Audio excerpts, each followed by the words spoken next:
Improvement week.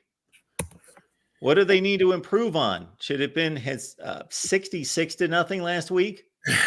Well, improvement's always a relative thing. You're just talking about each player continuing to drill down their fundamentals and getting the schemes down perfectly, and to where everything just becomes second nature. And I've been pretty impressed with their approach the first 2 weeks.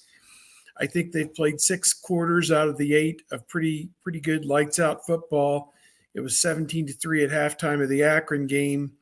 They then beat them 35-3 in the second half, which is pretty good, and then 56-0 this past week, which was really good as well. But again, Akron and Western Michigan, neither of which are going to contend in the Mid-American Conference, from what I can ascertain early on.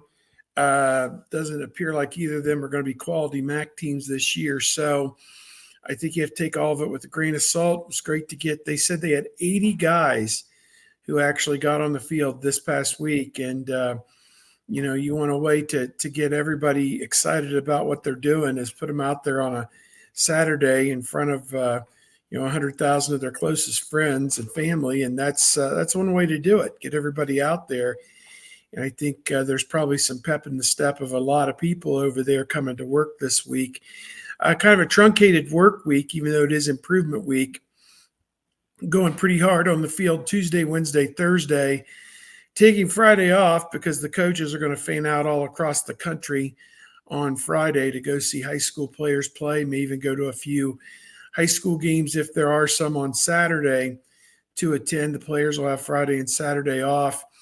And then they'll get right back to work on Sunday with a normal work week, getting ready for Marshall a week from Saturday at Ohio Stadium. That game has been announced as a noon start on Fox Television. So everybody from coast to coast will have a chance to see the Buckeyes and the Thundering Herd. Marshall 1-1. They beat, I want to say, an FCS team the first week, and then lost 31-14 at Virginia Tech this past Saturday. About how you figure that might go. Played them tough for a half, and then Virginia Tech, I think, dominated the second half. So, we'll see. Get into more of Marshall next week, I suppose. But again, you got to like where Ohio State's at, 2-0. They did drop them in the polls, but understandable. Texas, coming off that big win at Michigan, deserved to move up. And again, it becomes, the potential of your team, the ceiling of your team, the perceived ceiling of your team versus the accomplishments of some other teams in the early portion of the season who have actually played Power 4 opponents. So you kind of have to reconcile one against the other and just understand that it's all going to come out in the wash at the end. The top 4 teams the 4 highest ranked conference champions will get the 4 seeds. I want to say the 4 best teams will get the top 4 seeds because that's probably not going to be what it is. But win your games and everything else will take care of itself. Yeah, I mean, having Georgia and Texas at the top, we know that can't be the top 2 seeds. For one, they play each other. For 2, they're in the same conference. So the polls at this right now or at any point are sometimes fun to talk about. With the improvement week, players are feeling pretty good about what they've done these first 2 weeks. So the position coaches are showing them, here's where you haven't done well, and here's where we can get better. Here's what you've done well. Here's where we can get better. And as Will Howard said after the game, there's still meat on the bone, and we saw that. We saw that the first week against Akron. We saw that this past week against Western Michigan. The offense can be better. There could have been an 80-yard touchdown run from Quinshon Judkins. There could have been a 60-yard touchdown pass to Jeremiah Smith. Like, these things with just better execution make things look even better. And not just make things look better, they are better.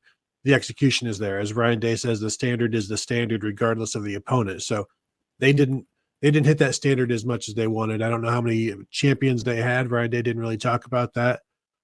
But overall, the offensive line was better. The running game was much better.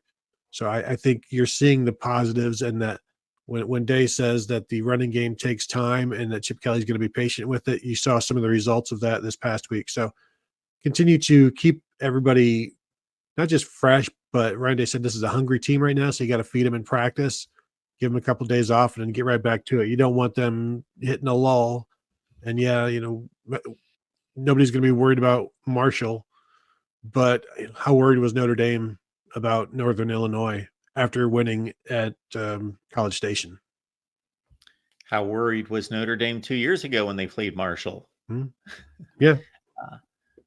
Western Michigan went to Wisconsin. The one score comparison that makes Ohio State's effort look extra extraordinary is, of course, Western Michigan leading at Wisconsin by a point in the fourth quarter. So Wisconsin, nobody expects them to be any kind of national contender, but they're a decent team and a quality program. And they had that kind of struggle against Western Michigan, and Ohio State clearly did not.